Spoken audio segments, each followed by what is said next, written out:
गांव के सभी बच्चे मेला देखने जा रहे थे, जिसमें नंदिनी की चाची की बेटी बबली भी शामिल थी। बबली देख, मैं तेरे लिए नई फ्रॉक लाई हूँ। तू सहेलियों के साथ मेला देखने जा रही है ना, तो यही पहन कर जाना और मैं तुझे बहुत सारे पैसे दूंगी। तू जो मर्जी मेले में खरीदना, खाना, सब कुछ तेरा, जैसा मन करे वैसे पैसे खर्च करना। इतनी सुंदर फ्रॉक और इतने सारे पैसे, तुम कितनी अच्छी हो माँ। अब मैं खूब अच्छे से मेला घूम कर आऊंगी। बबली, मेला घूम कर आना, पर किसी को 1 रुपया भी मत देना, खासकर उस नंदिनी को, क्योंकि उसके माँ बाप तो पैसे देंगे नहीं। कहीं ऐसा ना हो कि तू उसे सारे पैसों की चीजें खिला पिला दे। हमारी रानी बिटिया मेला घूमने जा रही है, खूब मजे करना। जाओ, बच्चों के साथ मेला घूम कर आओ। नंदिनी की चाची बहुत बुरे स्वभाव की थी। उसे पैसों का बहुत घमंड था। उसने वैसा ही अपनी बेटी को बना दिया था। इधर बबली मेले में जाने के लिए ढेरों तैयारी कर रही थी। उधर बेचारी नंदिनी मेला देखने तो जा रही थी, पर मेले में जाने के लिए उसके पास इतने पैसे नहीं थे।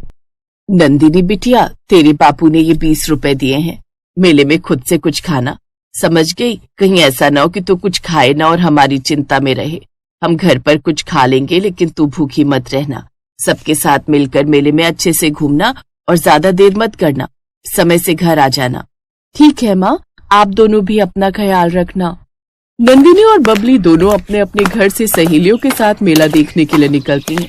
बबली घमंड में भरी हुई नई फ्रॉक पहनकर खूब सारा सामान लेकर मेला देखने जा रही थी और नंदिनी अपने माता पिता को प्रणाम करके रोटी का डिब्बा हाथ में लेकर सहेलियों के साथ मेला देखने के लिए निकल पड़ती है। सारी सहेलियां मेले में पहुंचती हैं। बबली, तेरी फ्रॉक तो बहुत सुंदर लग रही है। देख, मैंने भी नई फ्रॉक पहनी है। हम सबने नए कपड़े पहने हैं। हम सबने तो नए कपड़े पहने हैं, पर इस नंदिनी ने देखा कितनी फटी हुई पुरानी फ्रॉक पहनी है। ए नंदिनी, क्या तू आज के लिए नई फ्रॉक नहीं खरीद सकती थी? तुम सबने इसे साथ मिलाकर बहुत बड़ी गलती कर दी। कितनी गरीब सी है ये। तो तू इसको साथ आने के लिए मना कर देती तो हम भी मना कर देते। साथ आने के लिए मैं मना नहीं कर सकती थी ना, क्योंकि है तो मेरे सगे ताऊ जी की बेटी ना। इसी वजह से मेरे माँ बापू ने कहा कि तू इससे तो ले जा, पर इससे ज्यादा बात मत करना। चलो मेले में चलकर कुछ खाते हैं। एक काम करो, तुम लोग उधर कुछ खा लो, तब तक मैं मेले में ऐसे ही घूम लेती हूँ। हमें पता है तू हमारे साथ क्यों नहीं जा रही, क्योंकि तेरे पास कुछ खाने के लिए पैसे ही नहीं है और हम तुझे अपने में से बिल्कुल भी कुछ नहीं खिलाएंगे। चलो हम सब वहाँ चलते हैं, इसे यहाँ खड़ी रहने दो, घूमती रहेगी अकेली। बबली और उसकी सहेलियां दूसरी तरफ खाने पीने चली जाती हैं। नंदिनी इधर उधर घूमने लगती है। नंदिनी के पास रोटी थी, इसलिए उसने सोचा मेरे पास रोटी है, मैं रोटी खा लेती हूँ और इन पैसों से माँ के लिए कुछ खरीद ले जाऊंगी। हाँ, ये ठीक रहेगा। तभी नंदिनी की नजर एक दुकान पर जाती है। सिलबट्टा। हाँ, माँ कह रही थी कि उनका सिलबट्टा टूट गया है। अगर मैं उनके लिए इन पैसों का सिलबट्टा खरीदूं तो माँ बहुत खुश होंगी। बेटी, बहुत भूख लगी है, कुछ खाने को दे दो। दादी माँ, आपको भूख लगी है? ये लो, मेरे पास रोटी है, आप खा लो। अगर तुम्हारी रोटी मैं खाऊंगी तो तुम क्या खाओगी? कोई बात नहीं दादी माँ, मैं घर जाकर खाना खा लूंगी। ये रोटी आप खा लो। बूढ़ी औरत फटाफट से रोटी खा लेती है। बिटिया, तुम बहुत अच्छी हो। क्या नाम है तुम्हारा? मेरा नाम नंदिनी है। तुम बहुत दयालु भी हो। तुमने मुझे रोटी खिलाई, मेरा पेट भर गया। तुम्हें ये सब अच्छी बातें किसने सिखाई? मेरे माँ बापू ने। वो कहते हैं कि जब भी कोई भूखा या जरूरतमंद देखो तो उसकी मदद जरूर करो। बहुत अच्छे संस्कार दिए हैं तुम्हारे माता पिता ने तुम्हें। अच्छा, ये बताओ, तुम मेले में से अपने माँ बाप के लिए क्या खरीद कर ले जाओगी? मेरे पास 20 रुपए है। माँ के पास सिलबट्टा नहीं है, उनका सिलबट्टा टूट गया है। वो बेचारी मसाले नहीं पीस पाती। सोच रही हूँ वही खरीद लो। अरे, मेरे पैसे कहाँ गए? मैंने यही की फ्रॉक की जेब में ही तो रखे थे। अरे, मेरी फ्रॉक की जेब फटी हुई है। मेरे 20 रुपए गिर गए। अब मैं क्या करूँगी?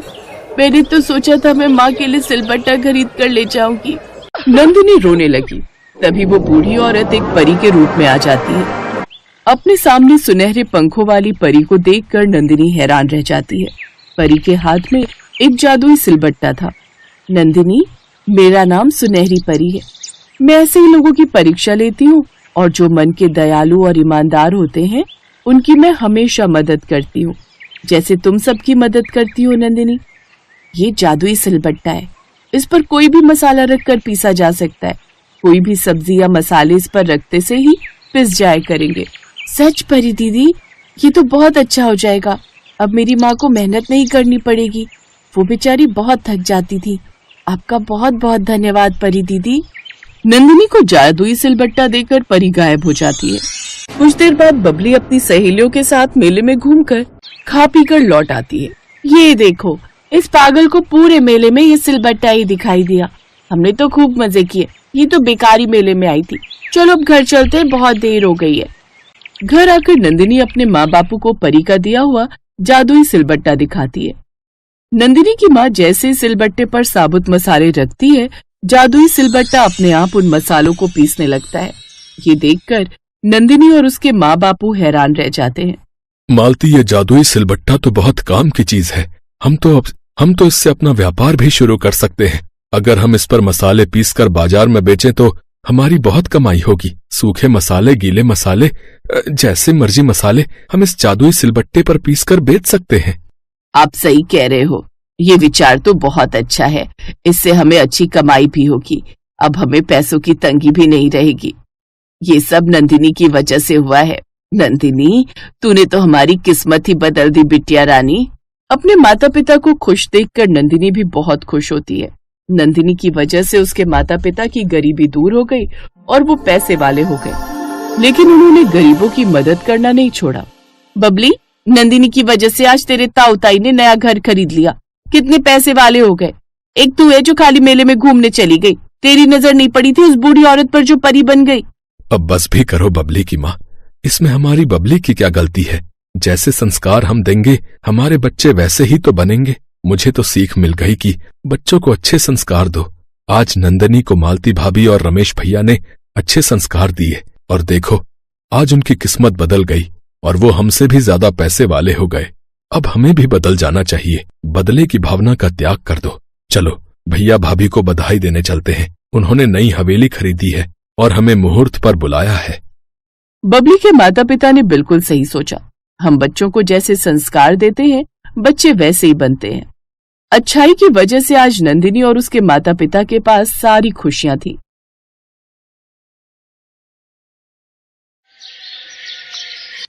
शीतल फोन पर बात करते हुए रोए जा रही थी। उधर से उसकी माँ उसे समझाते हुए चुप करवा रही थी। मम्मी, मेरे काले रंग के लिए यहाँ सब मुझे ताने देते हैं। इसमें मेरी क्या गलती है अगर मैं काले रंग की हूँ? क्या काले रंग के लोग इंसान नहीं होते?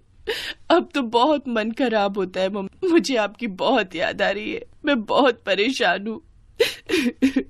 रो मत बेटी, सब ठीक हो जाएगा। एक दिन तेरे ससुराल वालों को तेरी अच्छाई का एहसास जरूर होगा। शीतल फोन रख देती है और कमरे से बाहर आकर रसोई के कामों में लग जाती है। मम्मी जी, रसोई में मसाले खत्म हो गए हैं। आपके घुटनों में दर्द है और मैं जा नहीं सकती। मैंने मशीन लगाई है, कपड़े धोने लगी हूँ। अरे तो ये शीतल क्या कर रही है? इसे भेज दे मसाले लेने के लिए। वैसे भी इसकी काली शक्ल देख देख कर दिमाग और खराब होता है। थोड़ी देर घर से बाहर रहेगी तो घर में उजाला रहेगा। शीतल, जाओ बाजार से रसोई के सारे मसाले खरीद लाओ। एक भी मसाला छूटना नहीं चाहिए। मैंने लिस्ट में सारे मसाले लिख दिए हैं। जी भाभी, मैं ले आती हूँ। हमारी ही किस्मत फूटी थी जो ऐसी काली बहू मिली। कोई ऐसा मसाला भी ढूंढ लाना जिसे खाने से तेरा रंग गोरा हो जाए। शीतल अपनी सास की बातें सुनकर चुप रहती है क्योंकि ये सब वो रोजाना ही सुनती थी। शीतल बाजार तो चली जाती है पर उस दिन बाजार बंद था। भैया, ये राशन की दुकानें क्यों बंद हैं? बहन जी, सोमवार सारी दुकानें बंद रहती हैं। अरे आज तो सोमवार है, मुझे तो ध्यान ही नहीं रहा। शीतल को तो ध्यान नहीं रहा पर उसकी जेठानी और सास को ये बात अच्छे से पता थी। मम्मी जी, हमने अच्छा किया, आज सोमवार की छुट्टी होती है। वो बेचारी शीतल बाजार में मसाले की दुकान ढूंढ रही होगी। आप शीतल को तंग करने का कोई मौका नहीं छोड़ते हो। छोड़ना भी नहीं है, मैं तो सच में उससे बहुत नफरत करती हूँ। घूमती रहने दो धूप में बाजार में। जब खाली हाथ लौट कर आएगी तो अच्छे से सुना देंगे। शीतल बहुत परेशान थी। बाजार में मसाले की कोई भी दुकान नहीं खुली थी। शीतल घूमती रही। दोपहर में धूप बहुत तेज हो गई थी। शीतल को बहुत प्यास भी लगी थी। वो एक दुकान से पानी खरीदने जाने लगी तो उसने सड़क के किनारे एक बूढ़ी औरत को बेहोश देखा। हे भगवान, ये कौन है? बेचारी लगता है धूप से बेहोश हो गई है। मैं भैया से पानी खरीद कर लाती हूँ। भैया जरा एक बोतल पानी देना। शीतल पानी की बोतल लेकर उस औरत के पास जाती है और उसके मुंह पर थोड़ी सी पानी के छींटे डालती है। औरत होश में आ जाती है। शुक्रिया बेटी, तुम्हें देखकर बहुत अच्छा लगा। तुमने मेरी मदद की। आज के जमाने में कौन किसी की परवाह करता है। बेटी, एक काम और कर दो। कुछ दूरी पर मेरा घर है, मुझे वहाँ तक छोड़ दो। बहुत कमजोरी महसूस हो रही है। क्यों नहीं दादी माँ, जरूर चलिए। शीतल उन बूढ़ी औरत को उनके घर तक छोड़ देती है। बातों बातों में शीतल अपने बारे में बात करती है। बेटी, मैं तुम्हें बताना चाहती हूँ कि किसी जमाने में मैं एक मशहूर जादूगरनी थी। अब उम्र के साथ मैंने जादू करना छोड़ दिया है, पर मैं तुम्हारी मदद जरूर करूँगी। बेटी, मैं तुम्हें जादुई मसाले दूंगी। उन मसालों के इस्तेमाल करने से घर पर सभी लोगों का व्यवहार तुम्हारे लिए अच्छा हो जाएगा। सब तुमसे बहुत प्यार से बात करेंगे और सब ये भूल जाएंगे कि तुम्हारा रंग काला है। इससे तुम्हारी जिंदगी में खुशियाँ आ जाएंगी। पर एक बात का ख्याल रखना बेटी, ये मसाले हमेशा जादुई रहेंगे, पर हर रविवार की रात इन मसालों का जादू काम नहीं करेगा। इसलिए तुम्हें बहुत सावधानी रखनी है। तुम्हें उस रात किसी के भी सामने नहीं जाना, नहीं तो फिर से सब कुछ पहले जैसा हो जाएगा। उसके बाद ये मसाले अपना जादू नहीं दिखा पाएंगे। मैं ध्यान रखूंगी दादी माँ। आपका बहुत बहुत शुक्रिया। आपने मेरी सारी चिंता दूर कर दी। शीतल वो जादुई मसाले लेकर घर आ जाती है। मसाले इतने सुगंधित थे कि उसकी सास और जेठानी कुछ बोल ही नहीं पाए। उस दिन सब्जी में वही मसाले इस्तेमाल हुए और जादुई मसालों ने अपना काम करना शुरू कर दिया। वाह, क्या सब्जी बनाई है शीतल बहू। चलो अब तुम भी बैठकर खा लो। सुबह से काम में लगी हुई थी। सारे सामान भी खरीद कर लाई हो घर के लिए। हाँ, बाकी की रोटियां मैं बना लेती हूँ। तुम भी बैठो और सबके साथ खाओ। शीतल हैरान रह गई। जादुई मसाले के जादू की वजह से उसकी सास और जेठानी उससे खूब प्यार से बात करने लगी।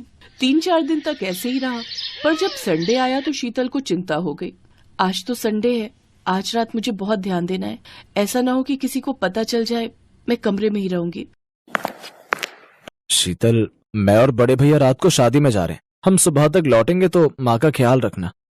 हाँ, आप चिंता मत करो।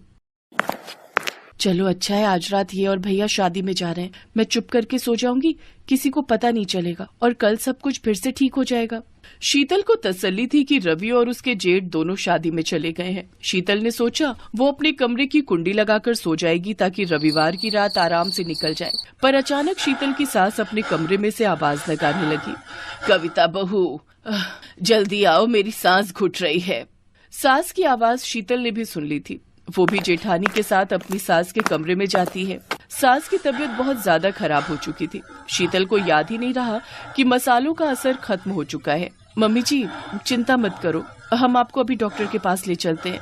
ये लो, कर लो बात। जैसी शक्ल वैसी अकल। अरे इतनी रात में कोई ऑटो रिक्शा नहीं मिलेगा, ना ही कोई गाड़ी मिलेगी। भाभी, कार तो घर पर खड़ी है ना, हम अपनी कार से ले चलते हैं। हमें कार चलानी थोड़ी आती है। ये दोनों भाई भी घर पर नहीं है। भाभी, मुझे ड्राइविंग आती है, आप टेंशन मत लो। चलिए मम्मी जी, मैं आपको डॉक्टर के पास ले चलती हूँ। शीतल ने बिना देर किए अपनी सास को कार में लिटाया और कार चलाकर अस्पताल ले गई। समय पर इलाज मिलने से सास की तबीयत में सुधार हो गया। पर ये क्या, मसालों का असर तो हट चुका था, फिर भी सास आज अपनी बहू शीतल की तारीफ कर रही थी। मुझे माफ कर दो बहू, मैंने हमेशा तुम्हारे काले रंग का मजाक उड़ाया, पर तुम तो सर्वगुण संपन्न हो। ये बात मुझे कल पता चल गई कि तुम हमारे लिए कितना सोचती हो। हम तुम्हें कितने ताने देते हैं, फिर भी तुम हमारी भलाई देखती हो। कविता, अपनी देवरानी से अब गलत बात मत करना। शीतल बहुत अच्छी है। हाँ मम्मी जी, अब नहीं करेंगे। शीतल, आई एम सॉरी। अब हम तुम्हारे काले रंग के लिए तुम्हें कभी ताना नहीं देंगे। शीतल खुश थी कि भले ही जादुई मसालों का असर खत्म हो गया, पर मुसीबत के समय अपनों के काम आकर शीतल ने सबका दिल जीत लिया।